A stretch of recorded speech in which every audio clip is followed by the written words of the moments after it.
Okay, so Newport County supporters, went to Wrexham yesterday, and I got to say it was a relatively good away day in general because it was the Welsh derby, North versus South.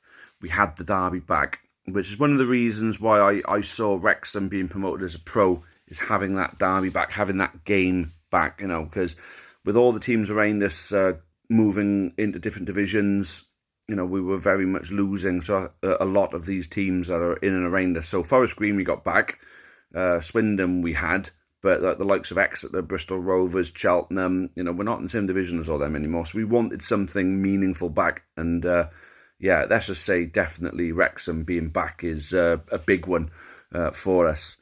But I'm going to talk a little bit about Wrexham as a football club. Now, I can't deny that what has happened there is quite spectacular. But the fact is, and because of the smugness, because of the entitlement of Wrexham fans, like Paul Mullin automatically has to have a Wales spot because he plays for Wrexham. No, it doesn't work like that. He's got to be good enough, and he's not. And I saw that yesterday. He's not good enough to play for Wales. Not even remotely good enough. Neither's Will Evans, by the way. Just to show that there's no bias there. But the entitlement and smugness of the Wrexham supporters, they're saying, you've had your day out now. No, let's get one thing straight. It was their day out, because for us, it was, during the cost of living crisis, it was a choice between going there or going to somewhere like Tranmere or Morecambe, some of the recent away games that we've had lately. We were obviously going to go there because it was seen as a Welsh derby. That was the one we wanted to go to. Nothing to do with Wrexham and the way things are there now. So they go, you've had your day out, now F off home. Yeah, fair enough. It's good banter, good chant and all that. But, it just goes to show the smugness of them, as if we think, oh, they're something special. So, we only went there because of them. No, we went there because of the occasion, and because we're supporters of our football club. And a win yesterday, right? Now, let's put something into perspective, right? They've got the biggest League Two budget in history. In the history of the division, they've got the biggest budget, and it's not even by a little bit, by far. The good thing about it is that there's no FFP violation for that. Fair play, they've earned their money in legitimate ways, so we can't poke at them for that. But the fact that remains is that they're on a completely different playing field to us. Like our manager, Graham Cochran, said, they're on another planet to us. We've worked on a shoestring for a long time, and we've had success. We've had them all saying, oh, you've had 10 years of failure, you haven't progressed or done anything in the Football League. Because we're trying to tell them, look, a 2-0 win with 2 scrappy goals at home, considering your budget versus ours, is not revenge for the playoff final, which is what they were hinting at before and after the game. Oh, we got revenge, or before, and oh, we're going to get revenge. No, it is a simple 2-0 win in a derby match at home. It is nothing more than that. It's not revenge for us beating you in a playoff final, which consigns you to 10 more years of non-league football. No. And then, obviously, during that 10 years, we also beat you in an FA Cup tie, which seen us have our greatest ever FA Cup run, where we beat Leicester and Middlesbrough and got to play against Man City and made a fucking small fortune on it. Obviously, that money's gone now. That's a completely different story. But the point is, no, you have not got revenge. That wasn't our day out. If anything, you're the ones who put so much emphasis on the game. It was your day out. It was your day out. You enjoyed it. You got your 3 points. You sang your little songs. You sang your anti-Chester songs, where even though we weren't there. You sang about back-to-back promotion before you've even won promotion. So that's a bit pompous for me. But it just goes to show, there was a camera going around, and I'm sure they were filming for Disney Plus, and they're basically, oh, come here, we want to ask you about the progression at Wrexham. In other words, as a Newport fan, will you come on camera and lick Wrexham's ass for us? No, absolutely not.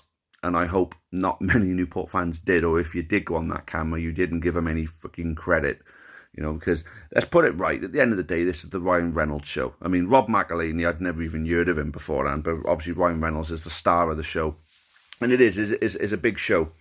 I got to be fair, he's done fucking wonders. But him being there was very much a tombola.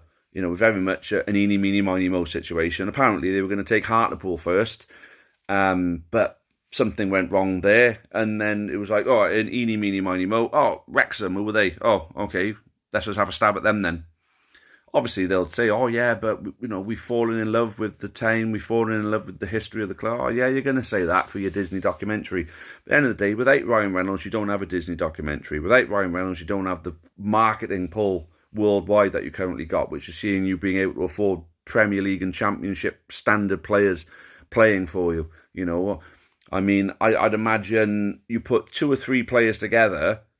You know, there would have been 2 or 3 players that started that game that were earning more between them than our entire squad. Do you understand? It's a completely different playing field. We went there expecting to lose, and the fact that you didn't wipe the floor with us, in fact, we were the better team in the first half.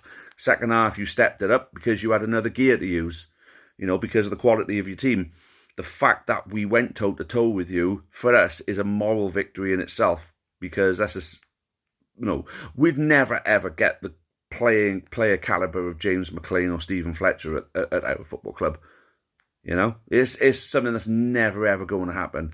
The only thing close that we may get is an aged Wilfred Boney may play for us under Hugh Jenkins, who we played for under Swansea. Now I know we've been toying at the idea of Wilfred Boney signing for us because of the years he spent training with the club, but at the end of the day, you know, he might sign for us. He might have a season or 2 in League 2 with us and score a lot of goals. But, you know, that's about as close as we're going to get to signing players on that calibre.